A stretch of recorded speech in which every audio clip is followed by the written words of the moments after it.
ஓதப்பட்ட இறுதியாக ஓதப்பட்ட சூரா அஹ்ஸாப். இந்த அஹ்ஸாப் சூராவை பற்றி நிறைய பேசலாம்.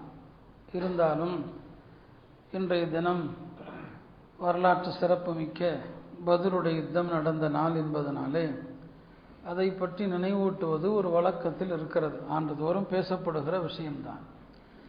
ஆனால் உண்மையிலுமே அஹ்ஸாப் சூராவை பற்றி அவ்வளவு விஷயங்கள், அதில் வளர்ப்பு, மார்க்கத்திலே வளர்ப்பு குழந்தைகள் என்பது இருக்கிறதா, வளர்ப்பு மகன் வளர்ப்பு மகள் இதெல்லாம் இருக்குதா, அது அல்லாஹ் பேசுகிறான். அதை பற்றி அதனுடைய சட்டத்திட்டங்கள் என்ன, மார்க்கத்தில் அப்படி எதுவும் கிடையாது. வளர்ப்பு என்பதெல்லாம் என்னங்க மார்க்கத்தில் இல்லை. ஆசைக்கு எடுத்து வளர்க்கலாம். உண்மையான பெற்றோர் இன்னார்தான் சொல்லி தான் எடுத்து வளர்க்க முடியுமே தவிர வளர்க்குற குழந்தைய சொந்த குழந்தைய ஆக்க முடியாது. அவங்களுக்கு இடையில வாரிசுரிமை சட்டம்லாம் வராது அப்படிங்கிறத பற்றி அல்லாஹ் பேசுகிறான். ஹந்தக் யுத்தம், அகல் யுத்தத்தை பற்றி அல்லாஹ் இந்த சூறால பேசுகிறான். பெருமானாருடைய மனைவியர் நபி ஸல்லல்லாஹு அலைஹி வஸல்லம் அவங்களிடத்தில் கொஞ்சம் முறை தவறி நடந்தபோது, அதாவது எல்லாருக்கும் பிரச்சனை வந்தால் பெருமானார் பஞ்சாயத்து செய்வாங்க, அவங்களுக்கே பிரச்சனை வந்தால் அப்போ அங்கே யார்? அல்லாஹ் தான் நடுவராக இருக்கிறான். அல்லாஹ் நடுவராக இருந்தால் ஒரே பேச்சு தான், இருந்தால் இருங்க, இல்லைன்னா தலாக் சொல்லிடுவாங்க. குர்ஆன் அப்படியே அல்லாஹ் அப்படியே மிரட்டுறான். அவங்க நபியே மனைவிமாற்ற சொல்லிடுங்க, எங்கூட இருக்கிறதா இருந்தால் உலக விஷயங்கள் எல்லாம் நான் தர்றதை பொருந்தி கொள்ளணும், இல்லையா உங்களை தலாக் சொல்லிடுறேன், அப்படியே சொல்லுமாறு சொல்கிறான். அப்போ நபி ஸல்லல்லாஹு அலைஹி வஸல்லம் மனைவிமார்களுக்கு சில உபதேசங்களை கொடுக்குறான். நீங்கள் மற்ற பெண்கள் மாதிரிலாம் நீங்கள் கிடையாது. அப்போ அவங்கள புனிதப்படுத்துகிறான். நீங்கள்லாம் அஹ்லுல் பைத், உங்களுக்குன்னு தனி அந்தஸ்து இருக்குது, மற்றவங்க மாதிரி நீங்கள் இல்லை என்று அவங்களுக்கு சில அறிவுரைகளை கொடுக்குறான். பெருமானாருடைய வளர்ப்பு மகன் என்று கருதப்பட்ட ஜெயித், அவர் ஜெய்னபை நிக்காக பண்ணி அவங்களுக்கு இடையில பிரச்சனை ஆயிடுச்சு. அப்போ ஜெய்னபுக்கும் பெருமானாருக்கும் நிக்காக நடக்குது. வளர்ப்பு மகனுடைய மனைவியை போய் நிக்காக பண்ணிட்டாருன்னு குறை சொன்னாங்க. அதை பற்றி பேசுது. பெருமானார் ஸல்லல்லாஹு அலைஹி வஸல்லம் அவங்க தான் இறுதி நபி, ஹாத்தமுன் நபியீன் என்பதை திட்டவட்டமாக இந்த சூறால அறிவிக்கப்படுது. அவங்களுக்கு பின்னால எவன் நபின்னு சொன்னாலும் அவன் தஜ்ஜால், யார் தன்னை நபின்னு சொன்னாலும் அவன் தஜ்ஜால். அந்த மாதிரி தஜ்ஜால்கள் உலகத்தில் 30 பேர் வருவாங்க. இப்பயும் பாம்பேயில் ஒருத்தன் இருக்கிறான், அவன் தன்னை நபின்னு சொல்லிட்டு தான் இருக்கிறான். இப்படி எல்லா காலத்திலையும் வந்தாங்க போலி நபித்துவாதிகள். குர்ஆன் அவர்களை பற்றி பேசுது. திருமணத்தில் பெருமானாருக்கு மட்டுமே உள்ள தனி சட்டங்களை இந்த சூறா பேசுது. அதெல்லாம் இன்னைக்கு பதில் இல்லைன்னா அதை சொல்லிடுவேன். திருமணத்தில் நமக்கெல்லாம் இல்லாத தனி சட்டம் யாருக்கு இருக்குன்னா விசிலாசில் அவங்களுக்கு இருக்குது. அதில் சலுகையும் இருக்குது, கண்டிஷனும் இருக்குது. சில சலுகையும் இருக்குது. பெருமானாருக்கு மகர் கட்டாயம் இல்லை, நாம் மகர் கொடுத்தாகணும். ஆனால் நபிசுல்லாஹு அப்படி இல்லை. மற்றவர்கள் 4 மனைவி தான் அதிகபட்சம், பெருமானாருக்கு எல்லை இல்லை, எத்தனை பேரை வேணாலும் நிக்கா செய்யலாம். இப்படி திருமணத்தில் அவர்களுக்கு மட்டும் உள்ள சட்டம் என்ன, அதை பற்றி பேசுகிறது. விருந்துண்ண சென்றால் சாப்பிட்ட இடத்துல உட்கார்ந்து அரட்டை அடிக்கக்கூடாது, கிளம்பிடணும் அப்படிங்கிறதையும் இந்த சூறா பேசுது.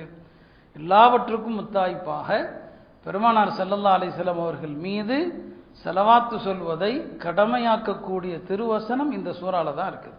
இன்னல்லாஹ வ மலாயிகத்தஹு யுஸல்லூன அலன் நபி யா அய்யுஹல்லதீன ஆமனூ ஸல்லு அலைஹி வ ஸல்லிமூ தஸ்லீமா அல்லாஹும்ம ஸல்லி அலா சய்யிதினா முஹம்மத். ஆக இப்படி இந்த சூறாவில் அவ்வளவு விஷயங்கள் பேசுவதற்கு இருக்குது. அதை தான் நான் பேசலாமா என்றும் யோசித்தேன். ஏதாவது ஒரு டாபிக் எடுத்தாலே போதும், அவ்வளோ விஷயங்கள் இருக்குது. இருந்தாலும் இந்த பத்ர் வரலாறு குறித்த தினம் என்பதனால சில விஷயங்களை மட்டும் நினைவூட்ட விரும்புகிறேன். அருமையானவர்களே, நபி ஸல்லல்லாஹு அலைஹி வஸல்லம் அவர்கள் மக்காவில் இருந்த காலகட்டம் மிக நெருக்கடியான ஒரு காலகட்டம். பெருமானாருடைய உயிருக்கே பாதுகாப்பு இல்லாத ஒரு காலகட்டம். மற்ற சஹாபாக்கள் தோழர்களுடைய நிலைமையெல்லாம் வேற. நபி ஸல்லல்லாஹு அலைஹி வஸல்லம் உயிருக்கே பாதுகாப்பு இல்லை. ஒரு முறை ஃபாத்திமா ரலியல்லாஹு அன்ஹா காபாவுக்கு வருவாங்க. அங்கே ஹத்தீமில், ஹத்தீம்ங்கிறது நம்ம சொல்லுவோம், அதை ஹதீஸில் ஹிஜ்ர் என்று வரும். அதுக்கு பேர் ஹிஜ்ர் தான், அசல் பேர் ஹிஜ்ர இஸ்மாயிலுமாங்க. அந்த ஹிஜ்ர இஸ்மாயில் சொல்லப்படுகிற ஹத்தீமுக்குள்ளே உட்கார்ந்து மக்காவுடைய தலைவர்கள் பேசி கொண்டிருக்கிறான். என்ன, முஹம்மது ஸல்லல்லாஹு அலைஹி வஸல்லமுடைய எப்படி அவருடைய பிரச்சாரம் நாளுக்கு நாள் அதிகமாயிட்டே இருக்குது, நம்மளால் தடுக்க முடியல. அதனால் இந்த இடத்துல எல்லாரும் ஒரு உறுதி எடுப்போம்,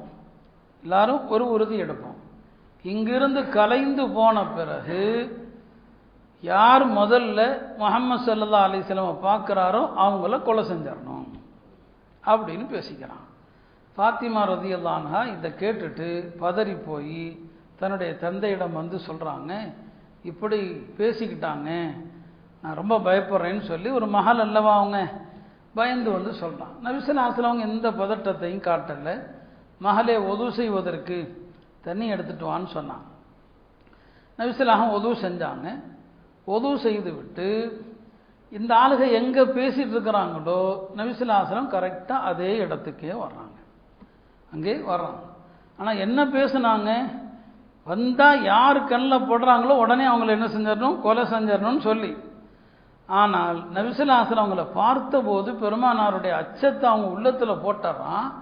எல்லாருமே தலையை கீழே போட்டுறாங்க, பேசிக்கொண்ட அத்தனை பேரும் தலையை கீழே போட்டுறான். நபி ஸல்லல்லாஹு அலைஹி வஸல்லம் ஒரு கைப்பிடி மண் எடுத்து ஷாஹத்தில் உஜூ, இந்த முகங்கள் எல்லாம் இழிவடையட்டும் சொல்லி, பெருமானார் வந்து எதிரிகளுடைய முகத்தில் பல இடங்களில் மண்ணை வீசியிருக்கிறான், இந்த முகங்கள் இழிவடையட்டும் என்று. அதில் இப்போ சொல்லுகிற இந்த சம்பவத்தில் பெருமானார் மண் வீசினாங்கள் அல்லவா, அந்த மண் துகள் காஃபிர்களில் யார் மீதெல்லாம் விழுந்ததோ அவங்க அத்தனை பேரும் பத்ரில் கொல்லப்பட்டாங்க. யார் மீதெல்லாம் அந்த மண் துகள் விழுந்துச்சோ எல்லாம் ஒருத்தர் விடாமல் பத்ரில் அத்தனை பேரும் கொல்லப்பட்டாங்க. ஆக நாம் சொல்ல வந்தது, பெருமானார் ஸல்லல்லாஹு அலைஹி வஸல்லம் அவங்களுக்கே ஆபத்தான சூழ்நிலை, நபி ஸல்லல்லாஹு அலைஹி வஸல்லம் தொழ முடியாத அச்சுறுத்தல். அபூஜஹல் ஒரு நாள் சொன்னான், இன்னைக்கு காபால வந்து முஹம்மது தொழுவதை நான் பார்த்தால் அவருடைய கழுத்தில் மிதிப்பேன்னு சொன்னான். நபி ஸல்லல்லாஹு அலைஹி வஸல்லம் சொன்னாங்க, அவன் அப்படி செஞ்சா அவனை மலக்குகள் நேருக்கு நேராக அவனை தண்டித்து விடுவார்கள் அப்படின்னு சொன்னான். இப்படி பல இன்னல்கள் அவர்களுக்கு. ஒரு நாள் நபி ஸல்லல்லாஹு அலைஹி வஸல்லம் தொலை வர்றாங்க. அப்போ அபூஜஹல் தடுக்கிறான். நான் தடுப்பேன், என்னுடைய சபை மக்கால பெரிய சபை, நான் அந்த சபையை கூப்பிட்டேன்னா முஹம்மது தாங்க மாட்டாருன்னு சொன்னான். உடனே குர்ஆன்ல ஆயத்து இறங்குது, அரஐதல்லதி யன்ஹா அப்தன் இதா ஸல்லா, அரஐதல்லதி யன்ஹா, இதோ இந்த தடுக்கிற அநியாயக்காரனை நீங்க பார்க்கலையா, ஒரு அடியார் தொலை வருகிறார், அவரை போய் தடுக்க வர்றானே, அவன் தன்னுடைய கூட்டத்தை அழைக்கட்டும், ஃபல்யதுஉ நாதியா, அவன் தன்னுடைய சபையினரை அழைக்கட்டும், சனதுஉ ஸபானியா, நாம் நம்முடைய வானவர்கள் கூட்டத்தை அழைப்போன்னு அல்லாஹ் சொல்றான். சனதுஉ ஸபானியா, அவங்க நசிக்கிடுவாங்க இந்த அபூஜஹல்னு சொல்லி இறங்குச்சு. இப்படி பார்த்தீங்கன்னா மக்காவுடைய வாழ்க்கை போராட்டம் தான், எல்லா வகையிலும் அழுத்தங்கள். அந்த சூழ்நிலையை இறைச்சி பாருங்க, இன்னைக்கு வடநாடு கிட்டத்தட்ட அந்த நிலைக்கு தான் போகுது. ஒரு ஜும்மா தொழ முடியாத அளவுக்கு நெருக்கடி. வளமையான நேரத்தை விட கடந்த ஜும்மாவை எல்லா பள்ளியிலையும் தள்ளி வச்சு தொழக்கூடிய அளவுக்குள்ள சூழ்நிலை. வெளியில் வந்தால் நாங்கள் பொடியை தூவோம், நீ வீட்டில் தொழு என்றெல்லாம் கூட மிரட்டல் விடுகிற அளவுக்கு ஒரு அச்சுறுத்தல் சூழ்நிலை. நம்முடைய சொத்துகளுக்கு பாதுகாப்பு இல்லாத சூழ்நிலை. நேற்று கூட பெரிய அளவில் உலமாக்கல் முஸ்லீம் பர்சனலா போர்டு சார்பாக டெல்லியில் பெரிய ஆர்ப்பாட்டம் நடத்தினாங்க. அப்போது இஸ்லாம் கடந்த காலங்களிலும் சரி எல்லா காலத்திலையும் சரி போராட்டம் தான், நம்முடைய உரிமைகளுக்கும் நம்முடைய ஈமானுக்குமான போராட்டம் தான் வாழ்க்கை. இந்த வாழ்க்கை தான் மக்கால நபி ஸல்லல்லாஹு அலைஹி வஸல்லம் சந்திக்கிறாங்க. நெருக்கடிக்கு மேலே நெருக்கடி தான். அதனால் சில நிகழ்வுகளை நான் சொல்லிட்டு பதிலுக்கு வர்றேன். இப்போ ஹிஜ்ரத் பண்ணி நபி ஸல்லல்லாஹு அலைஹி வஸல்லம் இந்த நெருக்கடியில் மதீனா வந்துட்டாங்க, அல்லாஹ்வுடைய உத்தரவின் பேரில் வந்துட்டாங்க. சாத் இப்னு முஆத் அவர் வந்து ஒரு அன்சாரி சஹாபி. சாத் இப்னு முஆத் அங்குள்ள 2 கூட்டத்தில் ஒரு கூட்டத்துடைய தலைவர். அவர் வந்து மக்காவுக்கு வர்றார். அப்போ மக்கா வெற்றி கொள்ளப்படலை, நான் சொல்கிறது பத்ர் போர்லாம் நடக்கிறதுக்கு முன்னால் சாத் இப்னு முஆத் வந்து எங்கே வர்றாரு, மக்கா வர்றார். மக்கால அவருடைய நண்பர் உமையத் இப்னு ஹலஃப், அவன் காஃபிர், ஆனால் இவருக்கு நண்பர். 2 பேரும் அறியாமை காலத்திலிருந்தே நண்பர்கள். சாத் இப்னு முஆத் உமையா வீட்டுக்கு வந்து, எப்பா நான் இந்த பகுதிக்கு வந்தேன், தவாஃப் செஞ்சுட்டு போகலான்னு வந்தேன், எனக்கு மக்கள் கூட்டம் இல்லாத நேரமாக பார்த்து சொல்லு. ஏன்னா அவர் முஸ்லீம் இல்லையா, தவாஃப் செய்ய முடியாது. மக்கள் கூட்டம் இல்லாத நேரத்தில் என்னை கூட்டு போய் ஒரு தவாஃப் செய்ய வச்சுருப்பான்னு சொல்கிறார். உமையா சொல்கிறான், சரி நான் யாரும் இல்லாத நேரத்தில் உன்னை கூட்டு போகிறேன்னு சொல்லி யாரும் இல்லாத நேரத்தில் கூட்டு போய் இவர் நிம்மதியாக தவாஃப் செஞ்சிட்ருக்கிறாரு. அங்கே வந்துடுறான் யார், இந்த சைத்தான் அபூஜஹல் வந்துடுறான். இங்கே யார் நீ, கேட்குறான். உன்னை பார்த்தா நம்ம ஆள் இல்லையே. ஆமாம், நான் மதீனாவில் இருந்தால் வர்றேன். அவர் தைரியமாக சொல்கிறார், மதீனாவில் இருந்தால் வர்றேன். மதீனாவிலிருந்து வந்து இங்கிருந்து ஓடி வந்த ஒருத்தருக்கு அடைக்கலம் கொடுத்து அவருக்கு உதவி செஞ்சு நீ இங்கே வந்து நிம்மதியாக தவாஃப் செய்கிறியா அப்படின்னு அபூஜஹல் மிரட்டுறான். அவரும் பதிலுக்கு ஒன்றும் விடலை. என்ன நீ மிரட்டுறியா? நீ இங்கே என்ன தவாஃப் செய்ய முடியாமல் நீ தடுத்தேன்னு சொன்னால் மக்காவாசிகளுடைய வியாபார கூட்டம் நீங்கள் சிரியாவுக்கு போகிறதா இருந்தால் மதீனாவை கிராஸ் பண்ணி தான் போகணும். ஒரு கூட்டம் போக முடியாமல் நான் தடுத்துருவேங்கிறாரு அவர். உமையா பயப்படுறான். அவன் சாதுபுன் மாதிர சொல்கிறான், எப்பா தயவு செஞ்சு அவர்கிட்ட பேசாத, இந்த மக்கா பள்ளத்தாக்குக்கே அவர் தான்ப்பா தலைவர், நீ அவர்கிட்ட போய் சத்தமாக பேசுறியேன்னு சொல்லி. அவர் வந்து பயப்படல, திரும்பவும் பேசுகிறார். அபூஜஹலுக்கும் சாதுபுன் மாதுக்கும் வாக்குவாதம். இவர் உமையா பதறார், இவன் நீ அவர்கிட்ட போய் பேசாதப்பான்னு சொல்லி. சாதுபுன் மாது பார்த்தாங்க, உமையாவின் பக்கம் திரும்பினாங்க. இவர் நீ என் நண்பன் தான், ஆனால் என் நபி சொல்லியிருக்கிறாங்க உன்னையும் நாங்கள் கொல்ல தான் போகிறோன்னு சொல்லி. அப்போ உமையா அரண்டு போய் கேட்பான், என்ன கொல்ல போகிறீங்களான்னு சொல்லி. ஆமாம், இதை முகமது சொன்னாங்களா? ஆமாம், முகமது ஸல்லல்லாஹு சொன்னாங்க. இந்த சம்பவம் புகாரில் வருது, ஞாபகம் வச்சுக்கோங்க. உமையா அரண்டு போய் வீட்டில் போய் தன் மனைவிட்ட சொல்கிறான், இப்படி சாது வந்தார், முகமது என்ன கொல்ல போகிறாரா அப்படின்னு சொன்னார். அப்போ அந்தம்மா சொல்லிச்சு, அவர் சொன்னார்னா அது நடக்கும், நீ எங்கேயும் போகாத, வீட்டில் உட்காந்துக்க, தயவு செஞ்சு யார் கூப்பிட்டாலும் எங்கேயும் போயிடாத அப்படின்னு அந்த அம்மா சொல்லுது. இதெல்லாம் மக்காவுடைய நிலைமை எப்படி இருந்துச்சு, அன்றைய சூழ்நிலை எப்படி இருந்துச்சுங்கிறதுக்காண்டி சொன்னேன். ராக ரசூல் ஸல்லல்லாஹு உயிருக்கு ஆபத்து, தோழர்கள் அல்லல் போடுறாங்க. அல்லாஹ்வுடைய கட்டளையின் பேரில் மதீனா வந்தாங்க. மதீனத்து அன்சாரிகளுடைய அரவணைப்பில் அவங்க அங்கே ஓடிட்டுருக்கிறாங்க. இப்போ இந்த நிலையில் மதீனா வந்த பிறகு முஸ்லீம்கள் ரொம்ப சிரமந்தான் படுறாங்க. அன்சாரிகள் அரவணைத்தாலும் எல்லா அன்சாரிகளும் பணக்காரங்கள் இல்லை, அவங்க நடுத்தரமானவர்கள் இருக்கிறாங்க. எல்லாருமே கஷ்டப்படத்தான் செய்கிறாங்க. எந்த அளவுக்கு சிரமமான சூழ்நிலைன்னு சொன்னால், பெரும்பாலானவர்களுக்கு மொத்தத்தில் ஒரே ட்ரெஸ்ஸு தான், ஒரு ட்ரெஸ்ஸு தான், படுக்கிறதுக்கும் அதுதான், தொழுகைக்கும் அதுதான். அந்த ஒரு ட்ரெஸ்ஸு எப்படிங்கிறீங்க, சஹாபாக்கள் உடுத்தின ட்ரெஸ்ஸு. எஹராமில் நீங்கள் எந்த ட்ரெஸ்ஸை உடுத்துறீங்களோ அதுதான் சஹாபாக்கள் ட்ரெஸ். எஹராம் தான், எஹராமில் உடுத்துறோம் இல்லையா, அதில் பல பேருக்கு ஒரே துணி தான் இருக்கும், சில பேருக்கு ரெண்டு இருக்கும். அதனால் ஹதீஸில் பெருமானார் முறையெல்லாம் சொல்லி கொடுத்தாங்க. ஒரே துணி வச்சுருந்தா அவர் எப்படி மேலே சுற்றணும், ரெண்டு துணி வச்சுருந்தா அவர் எப்படி சுற்றணும், அப்படி தான் அப்படி இருந்துச்சு. அந்த ஒரு துணியில் தான் தொழுவார். ஒரு ஆள் தெரியாமல் கேட்டார், யார் ரசூலுல்லாஹ் தொழுகைக்கு ரெண்டு உடுப்பு தேவையான்னு சொல்லி. பெருமானார் கோபத்தில் கேட்டாங்க, அவலிக்குல்லிக்கும் சௌபான், என்னையா கேள்வி கேட்குற, உங்கள்கிட்ட எத்தனை பேர்கிட்ட ரெண்டு உடுப்பு இருக்குது, இருக்கிறதே ஒன்று தானே. அந்த அளவுக்கு என்னங்க வறுமை. முஹாஜிர்கள் மக்கால செழிப்பாக இருந்தவங்க வீடு வாசல் சொத்து எல்லாத்தையும் விட்டுட்டு வந்துட்டாங்க. நபி ஸல்லல்லாஹு ரொம்ப கவலை, தோழர்களுடைய வறுமை, உடுத்த ஆடை இல்லை. இந்த நிலையில தான் பெருமானார் கேள்விப்படுறாங்க, அபூ சுஃபியானுடைய ஒரு வியாபார குழு 40 பேரோட ஒரு வியாபார குழு சிரியா போயிட்டு திரும்புகிறாங்க. அந்த வியாபார குழுவில் நிறைய மதிப்புள்ள பொருளோடு வர்றாங்க, அதை வழிமறிக்கணும். இப்போ இந்த இடத்துல ஒரு கேள்வி வரலாம், பெருமானார் கொள்ளையடிக்க போனாங்களா? இல்லை, கொள்ளையடிக்க போகலை, ஞாபகம் வச்சுக்கோங்க. முஹாஜிர்களுடைய அத்தனை சொத்தையும் மக்கா குறைஷிகள் எல்லா ஆட்டையை போட்டான், எல்லாத்தையுமே எல்லாருடைய சொத்துக்களையும் அபகரிச்சிட்டான், எதுவுமே இல்லை. ரசூல் ஸல்லல்லாஹு அலைஹி வஸல்லம் முஹாஜிர்கள் இழந்த அந்த சொத்துக்களை இந்த வணிக கூட்டத்திடமிருந்து பிடுங்க தான் வந்தான். அதுக்கு தான் வந்தான். மார்க்கத்தில் பழிக்கு பழிங்கிறது அதுதான். என் பொருளை எடுத்தவன்கிட்ட இருந்து நான் ஏன் அவன்கிட்ட இருந்து வேற ஒரு பொருளை பிடுங்கக்கூடாது? அப்போ இது கொள்ளையடிக்க வரல. இந்த முஹாஜிர் தோழர்கள் அத்தனை இழந்து, வீடு இல்லாமல் வாசல் இல்லாமல், பல பேர் பள்ளியாசல் தான் அவங்களுக்கு எல்லாமே, பள்ளியில் தான் இருப்பாங்க. ஒரு 250 தோழர்கள் பள்ளிவாசலிலேயே நிதமும் இருப்பாங்க. அவங்க தான் சுஃபா, திண்ணை தோழர்கள், ஒன்றும் கிடையாது அவங்களுக்கெல்லாம். அதனால் இந்த வணிக கூட்டத்தை நாம் மறித்தோன்னு சொன்னால் நம்ம தோழர்களுடைய வாழ்க்கை கொஞ்சமாவது நலமாகும் இல்லையா? ஒரு தலைவருக்கு இந்த அக்கறை கூடவா இருக்காது. அதனால் அதை வழிமறிக்கணும். இதுதான் அசல் நோக்கம்.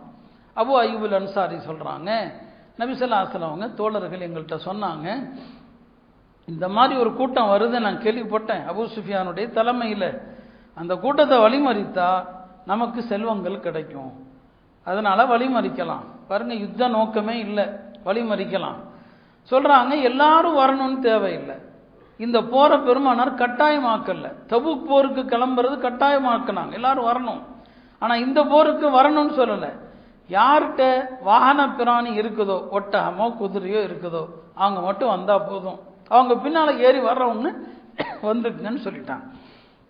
அப்போ கட்டாயப்படுத்தல நபி ஸல்லல்லாஹு அலைஹி வஸல்லம் அவங்க விரும்புகிறவங்க வாங்கன்னு சொல்லிட்டாங்க. இப்போ சஹாபாக்கள் விரும்பினா வரலான்னு சொல்றதுனால எல்லாருமே கிளம்பல, போருக்கும் யாரும் ஆயத்தமாகல, போருக்குரிய பொருளையும் எடுக்கவும் இல்லை. அப்படியே என்ன செய்கிறாங்க, கொஞ்சம் கொஞ்சமாக கேள்விப்பட்டு ஒரு 300 சொச்சம் பேர் என்ன செய்கிறாங்க, வர்றாங்க. நோக்கம் அபூ சுஃபியானுடைய அந்த கூட்டத்தை வழிமறிக்கணும். பெருமானார் வந்த இந்த தோழர்களுடைய கூட்டத்தில் வெறும் 80 ஒட்டகம் தான் இருக்குது. 80 ஒட்டகத்தில் தான் ஒரு ஒட்டகத்தில் 3 பேர் 4 பேர், ஒரு ஒட்டகத்தில் நபி ஸல்லல்லாஹு அலைஹி வஸல்லம் அவங்க, ஹஜ்ரத் அலி, அபூ லுபாபா 3 பேரும் முறை வச்சு வருவாங்க. முறை வச்சு ஒரு ஆள் மேலே உட்காந்தா கீழே 2 பேர் நடப்பாங்க. பெருமானார் ஸல்லல்லாஹு அலைஹி வஸல்லம் அவங்க கீழே இறங்கி நடக்கிற நேரம் வரும்போது ஹஜ்ரத் அலி, அபூ லுபாபா 2 பேருமே சொன்னாங்க, யார சொல்லலாம், நீங்கள் மேலே வாங்க, ஒட்டகத்திலே இருங்க, நாங்கள் கீழே உங்களுக்கு பதிலாக நடக்கிறோம். என்னை விட நீங்கள் வலிமையானவர்களும் அல்ல, என்னை விட நீங்கள் வலிமையான ஆளுகளாக கிடையாது. உங்களுக்கு எப்படி கூலி தேவையோ, அல்லாஹ்வுடைய சவாபு தேவையோ, நானும் அந்த கூலியின் பக்கம் தேவையுள்ளவன், அதனால் நானும் நடப்பேன்னு என்ன செஞ்சாங்க, தன்னுடைய முறை வரும்போது கீழே நடந்தாங்க. இப்படி தான் அல்லாஹ்வுடைய தூதர் இருந்தாங்களே தவிர ஒரு தலைவர்னு சொல்லி ஒரு ஓரத்தில் போய் உட்கார்ந்துட்டு இருக்க மாட்டாங்க. எல்லா போர்லையும் அவங்களும் சேர்ந்து உழைப்பாங்க. இப்படியாக என்னங்க ஒரு ஒட்டகத்தில் பல பேருன்னு இருக்கிறாங்க. ஒரு குதிரை அவ்வளோதான், யார்கிட்டையுமே குதிரை இல்லை, ஒரே ஒரு சஹாபிட்ட இருந்துச்சு. இப்படி வழிமறிச்சு வர்றதுக்கு வரான். அந்த காலத்திலையும் பாருங்க ஒற்றர்கள்லாம் இருந்தாங்க. அபூ சுஃபியான் மோப்பம் பிடிச்சிட்டார், அவர் சரியான ஆள், அவர் கில்லாடி. இப்படி மதீனாவிலிருந்து நம்மளை வந்து பிடிக்கிறதுக்கு வர்றாங்க அப்படின்னு சொல்லி என்ன செய்கிறாரு, அவர் எப்படியோ தெரிஞ்சிடறார். தெரிந்து உடனடியாக அவர் லம்லம் அப்படிங்கிற ஒரு ஆளை கூப்பிட்டு, இப்படி எங்களுடைய வணிக குழுவுக்கு ஒரு ஆபத்து வந்திருக்கு, நீ என்ன செய், வேகமாக எவ்வளோ வேகமாக மக்கா போக முடியுமோ மக்கா போய் இது மாதிரி அபூ சுஃபியானுடைய வணிக குழுவுக்கு ஆபத்து வந்திருக்குது, நீங்கள்லாம் காப்பாற்ற புறப்படுங்க அப்படின்னு மக்கால போய் எங்களுக்கு முன்னால் போய் சொல்லு அப்படின்னு லம்லம்னு ஒரு ஆளை என்ன செய்கிறாரு, நியமிக்கிறாரு. யார், அபூ சுஃபியான். இந்த லம்லம் அப்படிங்கிறவரும் மக்கா போகிறார். நான் ஏற்கனவே சொல்லியிருக்கிறேன், பல முறை சொல்லியிருக்கிறேன். இவர் போய் அறிவிக்கிறதுக்கு முன்னால் மக்கால ஒரு சம்பவம் நடக்குது. ஹஜ்ரத் அப்பாஸ், அவர் அப்போ மக்கால தான் இருக்கிறார். அப்பாஸ் ரலியல்லாஹுடைய சகோதரி ஆத்திகா அவர்கள் ஒரு கனவு கண்டிருப்பாங்க. அந்த கனவுல, அந்த அம்மா பார்த்த கனவுல ஒரு மனிதர் மக்கால இருக்கிற 3 இடத்துல ஒரே அறிவிப்பு செய்வார். 3 இடத்துல, அபுத்தஹங்கிற இடத்துல, காபால வந்து அபு குபைஸ் மலை மீது 3 அறிவிப்பு செய்வார். 3 இடத்துல ஒரே அறிவிப்பு செய்வார். அந்த அறிவிப்பு என்ன, துரோகிகளே நீங்கள் இறக்க போகிற இடத்தை நோக்கி புறப்படுங்கள், நீங்கள்லாம் கொல்லப்படுகிற இடத்தை நோக்கி புறப்படுங்கள் அப்படின்னு அவர் சொல்றார் கனவுல. பிறகு அவர் வந்து ஒரு பாறையை உருட்டி விடுறார். அந்த பாறை வந்து செதறுது. அது செதறி எந்தெந்த என்னங்க மக்கால இருக்கிற எல்லா வீட்டுக்குள்ளேயும் போகுது. இது அந்த அம்மா பார்க்குற கனவு. அவங்க தன்னுடைய சகோதரர்கிட்ட அப்பாஸ்கிட்ட சொல்கிறாங்க, இப்படி ஒரு கனவு பார்த்தேனேன்னு சொல்லி. யார்ட்டையும் சொல்லாதீங்கன்னு அவங்க சொல்கிறாங்க, யார்ட்டையும் சொல்லாதீங்க அப்படின்னு சொல்லி அப்பாஸ்கிட்ட சொல்கிறாங்க. அவர் என்ன பண்ணிடுறாரு, வலீதுகிட்ட சொல்கிறார், என் சகோதரி இப்படி ஒரு கனவு கண்டாங்க, யார்ட்டையும் சொல்லாதீங்க. யார்ட்டையும் சொல்லாதீங்கனாலே சொல்லி சொல்லி எல்லாத்தையும் சொல்லிக்கிட்டு தான் இருப்பான்.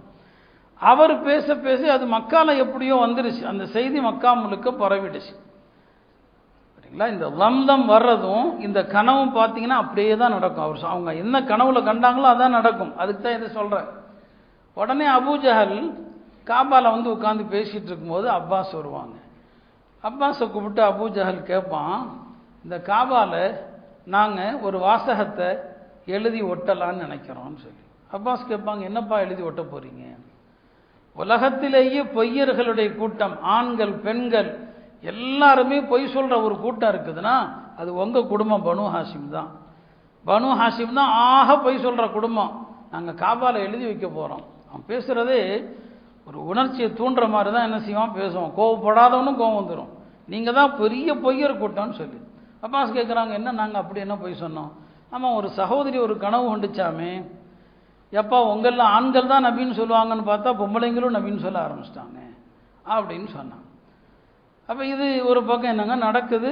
அப்போ ஆத்திகா கோவப்படுறாங்க தன்னுடைய சகோதரர்கிட்ட, நான் தான் சொல்ல வேணான்னு சொன்னேன், ஏன் சொன்னீங்கன்னு சொல்லி. இது ஒரு பக்கம் நடக்க கரெக்டாக அந்த தம்தம் வர்றார். அவங்க கனவுல எங்கெல்லாம் பார்த்தாரோ அந்த இடத்துல நின்னெல்லாம் அவர் அறிவிப்பு கொடுக்குறாரு. அந்த காலத்தில் ஒரு அபாய அறிவிப்பு கொடுக்கணும்னா அபாய அறிவிப்பு கொடுக்குறவர் தான் சட்டையை கிழிச்சுக்குவார். அப்போ தான் மக்கள் அந்த செய்தியை கவனமாக கேட்பாங்க. அந்த காலத்துடைய ஒரு முறை, சட்டையை கிழிப்பார், ஒட்டகத்தை அறுப்பார், இதெல்லாம் செய்வார். அவர் அபுத்தகங்கிற இடத்துல கூப்பிட்றாரு, மக்காவாசிகளே உங்களுடைய வியாபார கூட்டத்துக்கு ஆபத்து, காப்பாற்ற புறப்படுங்கன்னு சொல்லி காபால வந்து அறிவிப்பு கொடுக்குறாரு. அபு குபைஸ் மலையில் வந்து அறிவிப்பு கொடுக்குறாரு. அந்த கனவுல பார்த்தது மாதிரி இது நடக்குது. உடனே அபூ ஜஹல் பார்த்தான், நம்முடைய வணிக குழுவை தடுத்து நிறுத்துற அளவுக்கு முஸ்லிம்கள் பெரிய ஆளுகள் ஆயிட்டாங்களா, இந்த முறை விடக்கூடாது. 2ல் 1 மக்காவாசிகள் எல்லாரும் இந்த போருக்கு, முஸ்லிம்களை அழிக்கிற போருக்கு கிளம்பணும். அவங்க வரணும், அல்லது அவங்க சார்பாக யாரையாவது அனுப்பணும், அல்லது பணம் கொடுக்கணும் அப்படின்னு சொல்லி என்ன செய்யறான், அபூ ஜஹல் அறிவிக்கிறான். இதில் விருப்பம் இல்லாமல் வந்தவங்களும் இருக்கிறாங்க. பெருமானாருடைய குடும்பத்தை சார்ந்தவங்களும் வந்தாங்க, அவங்க மக்கள் இருக்கிறாங்க, அவங்களும் வந்தாங்க விருப்பம் இல்லாமல். அப்பாஸில் தானெல்லாம் விருப்பம் இல்லாமல் என்ன செஞ்சாங்க, வந்தாங்க. இப்போ நான் சொன்னேன் இல்லையா, இப்போ இந்த அறிவிப்பு வருது, எல்லா தலைவர்களும் கிளம்பிடணும். மக்கால் இருக்கிற தலைவர்கள் எல்லாரும் கிளம்புறாங்க. உமையா மட்டும்தான் கிளம்பாமல் இருக்கிறான். ஏன்னா நான் சொன்ன பிறகு முன்னால் ஒரு சம்பவம், சாது பின் முஆது சொன்னாங்க, ஒன்று நாங்கள் கொல்லுவோம்னு சொல்லி. உமையா வேண்டாம், இந்த போருக்கு நாம் போனால் நம்ம கொல்லப்படுவோம், அவருக்கு ஏற்கனவே தெரிஞ்சு போச்சு, அவர் கிளம்பல. ஆனால் அபூ ஜஹல் வந்து அவர்கிட்ட ரொம்ப கடுமையாக பேசுவான். அவரும் வேற வழி இல்லாமல் இவன் நம்மளை வந்து என்னங்க தன்மானத்தை வந்து என்னங்க இழிவுபடுத்துவான், கேவலப்படுத்துவான்னு சொல்லி வேற வழி இல்லாமல் புறப்படுறார். அவர் மனைவி கேட்குறாங்க, எப்படிங்க புறப்படுறீங்க, நீங்கள் கொல்லப்படுவீங்கன்னு ஏற்கனவே சொல்லியிருக்கிறாரு முஹம்மது ஸல்லல்லாஹு அலைஹி வஸல்லம். அப்போ அவன் சொல்கிறான், இல்லை நான் கொஞ்ச தூரம் போயிட்டு தப்பிச்சு வந்துடுவேன்னு சொல்லி. மொத்தத்தில் அவனும் இந்த போரில் கலந்து கொல்லப்பட்ட ஒரு ஆள் தான். கையிலப்படி மதீனா மக்காவிலிருந்து அவர்கள் படைகளோட கிளம்புறாங்க. இதுக்கு நடுவில் அபூ சுஃபியான் சொல்லி அனுப்புனவர் வேறொரு வழியாக அவர் தப்பிச்சிட்டார். முஸ்லீம்கள்கிட்ட அவர் சிக்கல்ல தப்பிச்சிட்டார். அவர் தப்பித்த செய்தியும் சொல்லி அனுப்புகிறார் மக்காவாசிகளுக்கு, நான் தப்பிச்சிட்டேன், நீங்கள் வந்து படையெல்லாம் திரட்டி வர வேண்டாம், போர்லாம் வேண்டாம், எல்லாம் திரும்பிடுங்கன்னு சொல்லி. இந்த தகவல் அபூ ஜஹலுக்கு வந்து கிடைத்ததும் அவன் தனக்கே ஒரு ஆணவத்தில் சொன்னான், அல்லாஹ் மீது ஆணையாக நாம் திரும்ப போவது கிடையாது, நாம் பத்ருக்கு வந்தே தீருவோம், பத்ருக்கு வருவோம், ஒட்டகங்களை அறுப்போம், தினமும் விருந்தளிப்போம், பாடகிகளை வைத்து பாட்டுகள் எல்லாம் இசைக்கப்படும், நாம் பெறப்போகிற வெற்றியை அரபுலகமே பேச வேண்டும் அப்படின்னு ஆணவத்தில் சொல்கிறான். அல்லாஹ் அவனை அங்கே கொண்டு வரணும்னு முடிவு பண்ணிட்டான். அவனுக்கு சாவு அங்கே தான் இருக்குதுங்கிறத அவன் ஆணவத்தில் பேசினான். இல்லை, கண்டிப்பாக நமக்கு இந்த தடவை விட்டுறக்கூடாதுன்னு சொல்லி அதனால கிளம்ப தான் போகிறோம். அவர் தப்பிச்சா என்ன, நாம் புறப்படுறது உறுதி. புறப்படுறதுக்கு முன்னால் காபால வந்து அவனும் காபாவுடைய திரைச்சீலையை பிடிச்சிக்கிட்டு அல்லாட்ட துவா கேட்குறான். என்ன துவா செய்கிறான் பாருங்க, யா அல்லாஹ், இந்த முஹம்மது எங்கள் குடும்பத்தை எல்லாம் பிரிச்சுட்டார், ஏகத்துவங்கிற பேரில் குடும்பத்தை பிரிச்சுட்டார், நாங்கள் முன்னோர்கள் கேள்விப்படாததையெல்லாம் புதுசு புதுசாக சொல்லிட்டார், எனவே நடக்க போகிற யுத்தத்தில் அவரை வேரோடு சாச்சிரு அப்படின்னு இவன் போய் துவா கேட்டு வரான். யார், அபூ ஜஹல். குர்ஆனில் ஒரு ஆயத்தில் அல்லாஹ் அதை சொல்லியும் காட்டுவான், நீ கேட்ட வெற்றி கிடைச்சிருச்சாப்பான்னு சொல்லி. இன் தஸ்தஃப்திஹு ஃபக்கத் ஜாஅக்குமுல் ஃபத்ஹு, என்ன அபூ ஜஹலே, எந்த வெற்றி நீ கேட்டாயோ அந்த வெற்றி வந்துருச்சான்னு சொல்லி இவன் அங்கே போய் துவா செஞ்சுட்டு தான் என்ன செய்யறான், புறப்படுறான். புறப்பட்டு வர்றான். மறுபக்கம் அங்கே பெருமானார் ஸல்லல்லாஹு அலைஹி வஸல்லம் அபூ சுஃபியானுடைய படை தானே நோக்கமாக இருந்துச்சு, பார்த்து தப்பிச்சிருச்சு. இன்னொரு பக்கம் அபூ ஜஹல் மக்காலிருந்து புறப்பட்டு வர்றதை கேள்விப்படுறாங்க. என்னடா இது, போருக்கு ஆயத்தமாகவே வரல, யதார்த்தமாக போர் திணிக்கப்படுதே, என்ன செய்கிறது, தோழர்கள்ட்ட எப்படி சொல்கிறது, நபி ஸல்லல்லாஹு அலைஹி வஸல்லம் அவங்க தயங்குறாங்க, எப்படி சொல்கிறது, ஏன்னா அந்த கூட்டத்தை வழிமறிக்கணும்னு கூட்டு வந்தோம், இப்போ சண்டைக்கு வாங்கன்னா என்ன செய்கிறது, ஒன்றுமே இல்லை பாவம். இருந்தாலும் சஹாபாக்கள்கிட்ட கேட்குறாங்க, இப்படி ஆகிப்போச்சு, அவர் தப்பிச்சிட்டாரு, மக்காலிருந்து ஒரு படம் வருது பத்ரை நோக்கி, அஷீரு அலை, கருத்து சொல்லுங்கன்னு சொல்லி. கருத்து சொல்லுங்கன்னா யார் முந்துவாங்க, ஹஜ்ரத் சையதுனா அபூபக்கர் அவங்க எஞ்சி கருத்து சொன்னாங்க. பெருமானார் அப்படியே அமைதியாக இருந்தாங்க. உமருல்லான் எஞ்சி கருத்து சொன்னாங்க, அமைதியாக இருந்தாங்க. மிக்தாத் இப்னுல் அஸ்வத் சொன்னாங்க, யா ரசூலல்லாஹ் போர் தானே, நீங்கள் அழைச்சா வர்றோம், உங்கள் முன்னால் இருந்து பின்னால் இருந்து வலப்பக்கம் இடப்பக்கம் எங்கே வேணாலும் போர் செய்கிறோம், நாங்கள் மூசாவுடைய சமூகம் அல்ல, நீரும் உமது ரப்பம் சென்று போர் செய்யுங்கன்னு சொல்கிறதுக்கு உங்களோட வர்றோம், வெற்றியோ தோல்வியோ எங்கே வேணாலும் கூப்பிடுங்கன்னு சொல்லி அவர் அழகாக சொல்கிறார். ஆனாலும் இந்த சொன்ன எல்லாருமே யாருன்னா முஹாஜிர்கள், கருத்து சொன்ன எல்லாருமே. முஹாஜிர்கள் வரக்கூடிய கூட்டத்தோடு போர் செய்யணும்னு நினைக்கிறதுல என்ன கிடையாது, ஆச்சரியம் இல்லை. ஏன்னா அவங்களுக்கு பழிவாங்கிற உணர்வு இருக்கும். சொந்த நாட்டை விட்டுட்டு வந்தவங்க இல்லையா. ஆனால் அன்சாரிகள் இருக்கிறாங்க. சொல்லப்போனால் இருக்கிற கூட்டத்தில் 3/2 பங்குக்கு மேலே அவங்க தான் இருக்கிறாங்க. 270-80 பேர் யாருன்னா அன்சாரிகள், கொஞ்சம் பேர் தான் முஹாஜிர்கள். பெருமானார் அவங்க கருத்தை எதிர்பார்க்குறாங்க. அப்போ அன்சாரிகளுடைய தலைவர்கள் சாதுபுன் முஆஸ், சாதுபுன் உபாதாலாம் புரிஞ்சுக்கிட்டாங்க. எங்களுடைய கருத்தை கேட்குறீங்களான்னு கேட்டாங்க. ஆமாம், உங்கள் கருத்தை தான் கேட்குறோம். இப்போ சாதுபுன் முஆஸ் என்று சொன்னாங்க, உங்களை ஈமான் கொண்டோம், நீங்கள் சொன்னதெல்லாம் சத்தியம் நம்பணும், எல்லா விஷயத்துலேயும் உங்களுக்கு உறுதிமொழி கொடுத்துருக்குறோம். நீங்கள் யாரோடு ஒப்பந்தம் செய்கிறீங்களோ செய்யுங்க, யாரோடு சண்டை போடணுமோ சண்டை போடுங்க, எங்கள் செல்வத்தில் எதை எடுக்கணுமோ எடுங்க, உங்கள் முடிவு என்னவோ அதுதான் எங்களுடைய முடிவுன்னு சொல்லி ஒரு அழகான உரை நிகழ்த்துறாரு. பெருமானார் ஸல்லல்லாஹு அலைஹி வஸல்லம் அவங்களுக்கு ரொம்ப சந்தோஷம். அவருடைய பேச்சு கிடப்ப அன்சாரிகள் தயாராக இருக்கிறாங்க. சரி, எத்தனை பேர் இருக்கிறாங்கன்னு எண்ணி பாருங்கன்னு சொன்னாங்க. எண்ணிக்கை சொல்லப்பட்டது 313 பேர் அப்படின்னு சொல்லி நபி ஸல்லல்லாஹு ரொம்ப சந்தோஷப்பட்டாங்க. ஏன்னா 313 பேருடைய இந்த எண்ணிக்கை தான் ஜாலூத்தை எதிர்த்த தாலூத்துடைய படையில் இருந்தது. குர்ஆன் சொல்லுகிற ஒரு வரலாறு. பனு இஸ்ரவேலர்கள்ல ஜாலூத்துங்கிற ஒரு அநியாயக்காரனை எதிர்த்து போர் செய்த அப்போதைய முஸ்லிம்களுடைய எண்ணிக்கை 313. அந்த 313 இந்த 313 ஒன்றாக இருப்பதை எண்ணி நபி ஸல்லல்லாஹு சந்தோஷப்பட்டாங்க. சரி, புறப்படலாம்னு சொல்லி என்ன செய்கிறாங்க, கிளம்புறாங்க. பத்ர் அப்படிங்கிறது மதீனாவிலிருந்து ஒரு 145 கிலோமீட்டரில் இருக்குது. அது ஒரு அந்த இடத்துல இருக்கிற ஒரு கிணத்தை வெட்டின நபருடைய பெயர் பத்ருங்கிறது. கிணத்தை வெட்டினார் ஒருத்தர், அவருடைய பெயரில் அந்த பேர் அறியப்பட்டுச்சு. அது ஒரு கிணத்துக்கு பெயராக நாங்கள் அந்த ஊருக்கே பேராக ஆகிப்போச்சு. இப்போ பத்ருங்கிற ஊரை ரொம்ப பிரம்மாண்டமாக அழகாக வச்சுருக்கிறாங்க. ஒரு காலத்தில் அது வெறும் ஒரு காடு தான், ஒரு சின்ன கிராமம் தான். இப்போ அதை பெரிய வரலாற்று நகரமாக மாற்றிட்டு இருக்கிறாங்க இப்போதைய அரசாங்கம்.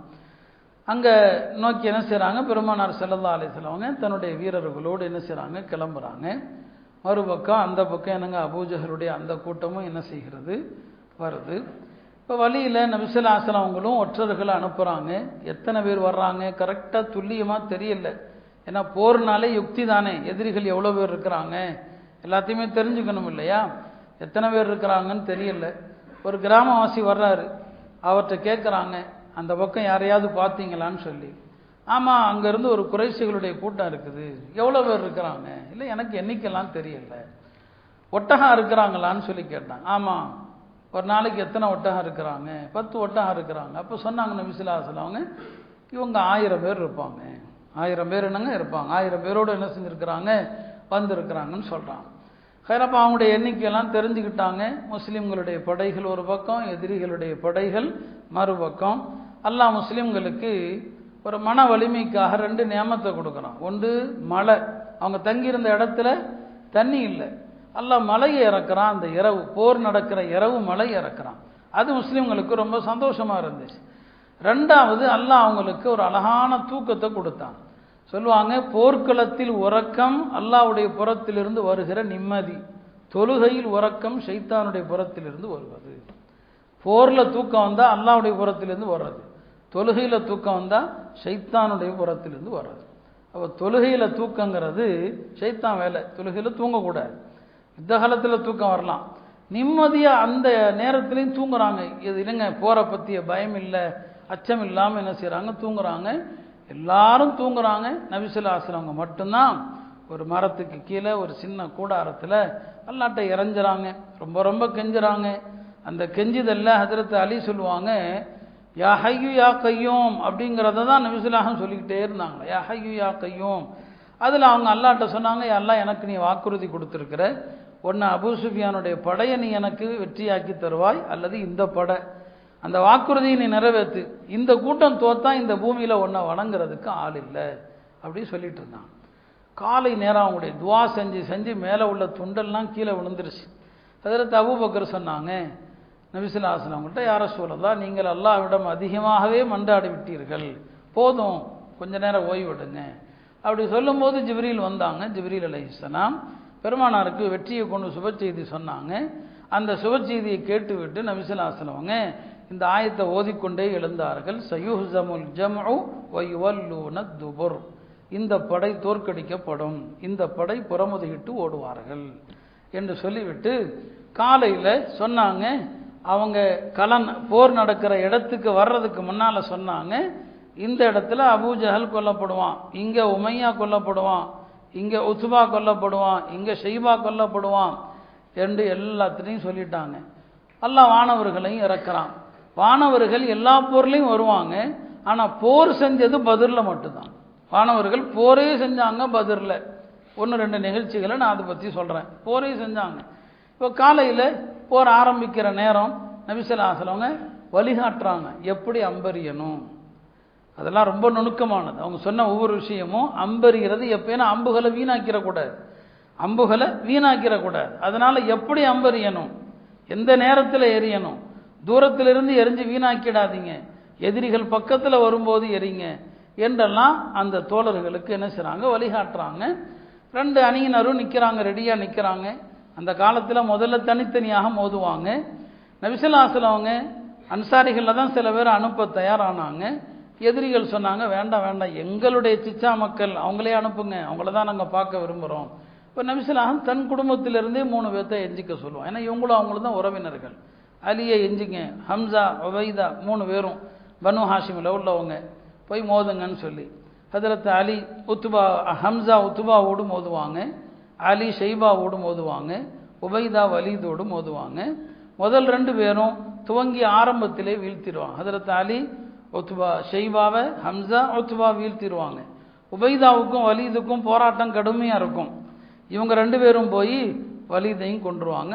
ஆரம்பத்திலேயே குறைஷி தலைகள் 3 தலைகள் முதலே முடிஞ்சு போயிடும். 3 தலைகள் முதலே என்னங்க முடிஞ்சிடும். அதுக்கப்புறம் 2 அணியிலையும் போர் கடுமையாகும். இந்த போர்க்களத்தில் பல தலைகள் என்னங்க எதிரிகள் கொல்லப்படுறாங்க. அதில் முக்கியமான ஆள் யார், உமையத்து இப்னு ஹலஃப். நான் ஆரம்பத்தில் சொன்னேன் இல்லையா, சாத் இப்னு முஆது சொன்னாங்கன்னு சொல்லி, ஒன்று நாங்கள் தான் கொல்லுவோம். உமையா தன்னுடைய மகனோட தவிக்கிறான், யாராவது நமக்கு அபயம் கொடுக்க மாட்டாங்களா, நம்ம கொல்லப்பட்டுருவோம். ஏன்னா அவரும் சொல்லியிருக்கிறார், போர்க்களமும் முஸ்லீம்களுக்கு சாதகமாக தான் இருக்குது. அப்போ யாராவது நமக்கு பாதுகாப்பு கொடுக்க மாட்டாங்களான்னு பார்க்கும்போது போர்க்களத்தில் யாரை பார்க்குறாங்க, அப்துர் ரஹ்மான் இப்னு அவுஃபை பார்க்குறாங்க. அப்துர் ரஹ்மான் இப்னு அவுஃபும் உமையாவும் நண்பர்கள், இஸ்லாத்துக்கு முன்னால் நண்பர்கள். அவர் அறியாமை காலத்தில் அவருடைய பேர் அப்து அம்ரு, இஸ்லாமானதும் அப்துர் ரஹ்மான் பேர் வச்சுக்கிட்டார். அவரை பார்க்குறான். உடனே அவர் என்ன செய்கிறாரு, கூப்பிட்றார் தன் நண்பரை, எப்பா நம்ம 2 பேரும் நண்பர்கள், என்னை என் மகனை நீ தான் காப்பாற்ற முடியும். அப்துர் ரஹ்மான் இப்னு அவுஃபும் சரி அவன் நண்பனாச்சே அவனை பாதுகாக்கலான்னு சொல்லி உமையாவையும் அவர் மகனையும் அரவணைச்சி கூட்டு வரலான்னு நினைக்கும் போது உமையாவை ஹஜ்ரத் பிலால் ரலியல்லாஹு பார்த்துருவாங்க. பிலால் பார்த்ததுமே இவன் இருந்தால் நான் பிழைக்க முடியாது. ஏன்னா இந்த உமையா தான் ஹஜ்ரத் பிலாலை மக்கால கொடுமைப்படுத்தின ஆளு. பிலால் என்ன பண்ணுறாரு, அப்துர் ரஹ்மான் இப்னு அவுஃப் பாதுகாப்பு கொடுக்குறாருன்னு தெரிஞ்சதும் அவர் அன்சாரிகளை பூரா சத்தம் போட்டு கூப்பிட்டார், அன்சாரிகளே வாங்க, உமையா ரஅசுல் குஃபுர், இறை மறுப்பின் தலையே இங்கே தான் இருக்குது, வாங்க, இவனை விடக்கூடாது, அவர் பாதுகாக்க கூட்டு போகிறாரு, வாங்கன்னு சொன்னதும் அன்சாரிகள் எல்லாம் அப்துர் ரஹ்மான் இப்னு அவுஃபை அப்படி சுற்றி வளைச்சிட்டாங்க. அவரே சொல்கிறாரு, இதுக்கு மேலே என்னால் ஒன்றும் செய்ய முடியாதுப்பா, நான் இறக்கப்பட்டு உன்னை விடலான்னு தான் பார்த்தேன், எப்படியாவது காப்பாற்றிடலான்ட்டு. எல்லாம் ஒன்றை சுற்றி வளைச்சிட்டாங்க. ஏதோ பிலால் பாரு எல்லாத்தையும் கூப்பிட்டுட்டார். ஆக யார், உமையாவும் அவனுடைய மகனும் அங்கேயே மாய்க்கப்பட்டாங்க, அவர்களும் கொல்லப்பட்டாங்க. இப்படி பல பேர் என்னங்க தலைகள் எல்லாம் உருளுது. நபி ஸல்லல்லாஹு அலைஹி வஸல்லம் அபூஜஹல் கொல்லப்பட்டானா, அவன் நிலைமை என்ன, அதை அறிவதில் தான் ரொம்ப தீவிரமாக இருக்கிறாங்க. அபூஜஹல் என்ன ஆனான்னு சொல்லி, அபூஜஹலை வீழ்த்தினது 2 பேர், 2 நபர்கள், முஆத் இப்னு அம்ரு, முஆத் இப்னு அஃப்ரா. இந்த 2 பேரும் சேர்ந்து தான் அபூஜஹலை வீழ்த்துறாங்க. அவங்க போருக்கு வரும்போதே லட்சியத்தோடு வந்தாங்க, இவனை எப்படியாவது கண்டுபிடிச்சி வீழ்த்தணும். இந்த 2 பேரும் அன்சாரிகள், அவங்களுக்கு தெரியாது இல்லையா அபூஜஹல் யாருன்னு தெரியாது. அவங்க அப்துர் ரஹ்மான் இப்னு அவுஃப்ட்ட தான் கேட்பாங்க, அபூஜஹல் யாரு, தான் அவன் தான். உடனே அவன் குதிரை போய் தாக்கி அவனை வீழ்த்திடுவாங்க. ஆனால் அவனை கடைசியாக கொன்னது யாருன்னா இப்னு மஸ்ஊத் தான் கொல்லுவாங்க. அபூஜஹல் என்ன ஆனான்னு சொல்லி இப்னு மஸ்ஊத் சொல்லுவாங்க, யார ரசூலல்லாஹ் அபூஜஹல் செத்துட்டான்னு சொல்லி. நபி ஸல்லல்லாஹு அலைஹி வஸல்லம் நம்ப மாட்டான், இல்லை நல்லா பாருங்க போங்கன்னு சொல்லி, ஆமாம் செத்துட்டான்னு சொல்லி. உடனே நபி ஸல்லல்லாஹு அலைஹி வஸல்லம் தானே வருவாங்க, அவங்களே வருவாங்க. அபூஜஹல் செத்ததை பார்த்ததும் சொல்லுவாங்க அல்ஹம்துலில்லாஹ் அல்ஹம்துலில்லான்னு சொல்லி. அப்போ தான் நபி ஸல்லல்லாஹு அலைஹி வஸல்லம் அவங்க சொல்லுவாங்க, அல்லாஹ் வந்து அல்லதி நஸர அப்த நஸர அப்தஹு வஹஸமல் அஹ்ஸாப வஹ்த வஅஅஸ ஜுந்த. அங்கே தான் இந்த வார்த்தைகளை எல்லாம் தக்பீரில் சொல்லப்படுகிற இந்த வார்த்தைகளை அங்கே தான் சொல்லுவாங்க. சொல்லிட்டு தான் சொல்லுவாங்க, ஹாதா ஃபிரௌனு ஹாதிஹில் உம்மா, இந்த உம்மத்துடைய ஃபிரௌன் இவன் தான், இந்த உம்மத்துடைய ஃபிரௌன் இவன். நம்ம நாட்டிலையும் இப்போ இருக்கக்கூடிய எல்லாமே காமானு ஹாரூனு ஃபிரௌனு எல்லாம் இப்பயும் இருக்கிறான், அபூஜஹலி எல்லாம் இப்பயும் இருந்துக்கிட்டு இருக்கிறாங்க. இவங்க செய்கிறதெல்லாம் அன்னைக்கெல்லாம் செஞ்சது தான். இவன் இந்த உம்மத்துடைய ஃபிரௌன்னு சொன்னாங்க. ஆஹா, யார் வந்து கொல்லப்படுவதை எதிர்பார்த்தாங்களோ அவனும் கொல்லப்பட்டுட்டான். இவங்க எல்லாத்தையும் தூக்கி ஒரு கிணத்துல போட்டாங்க. மொத்தம் 24 பேர் ஒரு கிணத்துல போடப்பட்டான். ஒரு சம்பவம் இமாம் பைஹக்கி எழுதுறாங்க, பத்ர் போர்லாம் முடிந்த பிறகு ஒரு சஹாபி அந்த வழியா பத்ர் வழியா போகும்போது இந்த பணங்களை எந்த கிணத்துல போடப்பட்டுச்சோ அங்கிருந்து அவர் ஒரு காட்சியை பார்க்குறாரு. யாரோ ஒருத்தர் உள்ளே இருந்து மேலே வர்ற மாதிரி வர்றாரு. அவரை சமட்டியால் அடிக்கப்படுது, மாயமாயிடுறாரு. அவர் திரும்பி வந்து பெருமானார் ஸல்லல்லாஹு அலைஹி வஸல்லம் சொல்கிறாரு, நான் இப்படி பத்ரில் ஒரு காட்சியை பார்த்தேன்னு சொல்லி. பெருமானார் சொன்னாங்க, தாக்கா அபூஜஹல், அவன் தான் அபூஜஹல் நீங்கள் பார்த்தது. யுஅذபு இலா யௌமில் கியாமா, கியாமத்து நாள் வரைக்கும் அவன் வேதனை செய்யப்பட்டுக்கிட்டே இருக்கிறான். அவனுக்கு கபர் அதுதான். அல்லாஹ் உலகத்தில் சில நேரங்களில் சில படிப்பினைக்காக சில விஷயங்களை காட்டுவான்னு சொன்னாங்க. அபூஜஹலை தான் நீ பார்த்தது, அவனுக்கு வேதனை செய்யப்பட்டு கொண்டிருக்கிறது என்று என்ன செஞ்சாங்க சொன்னாங்க. இப்படி எல்லா தலைவர்களும் கொல்லப்பட்டாங்க. சில பேர் கைது செய்யப்பட்டாங்க. மக்கா தலைவர்களில் ஒரு 70 பேர் கைது செய்யப்பட்டாங்க. அப்படி கைது செய்து சிறை பிடிக்கப்பட்டவர்களில் பெருமானாருடைய பெரிய தந்தை அப்பாஸ் அவரும் இருக்கிறார், அப்பாஸும் இருக்கிறாங்க. அவர் வெறுப்பாக வந்தார், விருப்பம் இல்லாமல் தான் வந்தார். அப்பாஸ் ரலியல்லாஹு நல்ல உடல் வாட்டசாட்டமான ஆள். ஆனால் அவரை பிடிச்சது, சிறை பிடித்தது யாருன்னா ஒரு மெலிந்த சஹாபி, அவர் பெயர் அபுல் யசர். அவர் தான் அவரை பிடிச்சார். இப்போ நபிசுல்லாஹம் கேட்பாங்க, நீ எப்படிப்பா அவரை பிடிச்ச, அவர் வாட்டசாட்டமான ஆள், நீ எப்படி இருக்கிறியன்னு சொல்லி. இப்போ அவர் சொன்னார், நான் அவரை பிடிக்கலான்னு போகும்போது என்னால் பிடிக்க முடியல, எனக்கு உதவி செய்கிறதுக்கு ஒருத்தர் வந்தார், அவருடைய உதவியால் தான் பிடிச்சேன்னு சொல்லி. இப்போ நபிசுல்லாஹம் சொன்னாங்க, உனக்கு உதவி செய்ய வந்தவர் ஒரு சங்கை மிகு வானவர்னு சொன்னாங்க. ஒரு மலக்கு தான் உனக்கு உதவி செஞ்சாரப்பான்னு சொல்லி. அப்போ எல்லாருமே என்னங்க பிடிக்கப்பட்டாங்க. இந்த பிடிக்கப்பட்டவங்களை எல்லாம் என்ன செய்கிறது, அதுக்கு ஒரு ஆலோசனை நடந்துச்சு. இவங்க எல்லாத்தையுமே கொல்லணும் அப்படிங்கிறது தான் ஹஜ்ரத் உமருடைய கருத்தாக இருந்துச்சு. இல்லை, எல்லாமே நம்ம சொந்த பந்தங்கள் தானே, ஏதாவது பிணைத்தொகை வாங்கிட்டு விடுதலை செஞ்சிடலாம் அப்படின்னு சொல்லி சிலருடைய கருத்தாக இருந்துச்சு. பெருமானார் ஸல்லல்லாஹு அலைஹி வஸல்லம் சரி பிணைத்தொகை வாங்கிடலான்னு முடிவெடுத்தாங்க. நான் அல்லாஹ் உமருடைய கருத்தை தான் ஆதரித்தான். இவங்க எல்லாம் வந்து இறைமறுப்பின் தலைவர்கள், இவங்களை நீங்கள் என்ன செஞ்சுருக்கணும், கொலை பண்ணியிருக்கணும் அப்படிங்கிறது அல்லாஹ்வுடைய வசனமாக இருந்துச்சு. அல்லாஹ்வுடைய வேதனை வந்திருந்தால் நம்ம எல்லாருமே அழிஞ்சிருப்போம் உமரை தவிரன்னு சொல்லுவான். சரியாக பிணைத்தொகை கொடுத்து என்னங்க எல்லாம் விடுதலை ஆகிக்கலான்னு சொல்லி முடிவு பண்ணும்போது பெருமானாருடைய பெரிய தந்தை அப்பாஸும் இருக்கிறாரு. இப்போ அப்பாஸை கூப்பிட்டு சொல்லுவாங்க, நீங்கள் 4 பேருக்கு பிணைத்தொகை கொடுக்க வேண்டும். எத்தனை பேருக்கு? 4. உங்களுக்கு கொடுக்கணும் 100 ஊக்கியா. ஒரு ஊக்கியாங்கிறது சுமார் 120 கிராம் தங்கம். ஒரு தலைக்கு 100 ஊக்கியா. அதே மாதிரி உங்கள் சகோதரர் மகன் அகீல் வந்தார்லே, அவருக்கும் நீங்கள் கொடுக்கணும். இன்னொரு சகோதரர் மகன் நௌஃபல் வந்தார், அவருக்கும் கொடுக்கணும். உங்களுடைய கூட்டாளி ஒருத்தர் வந்தார், அவருக்கும் கொடுக்கணும். 4 பேர்த்துக்கும் கொடுக்கணும்னு சொன்னாங்க.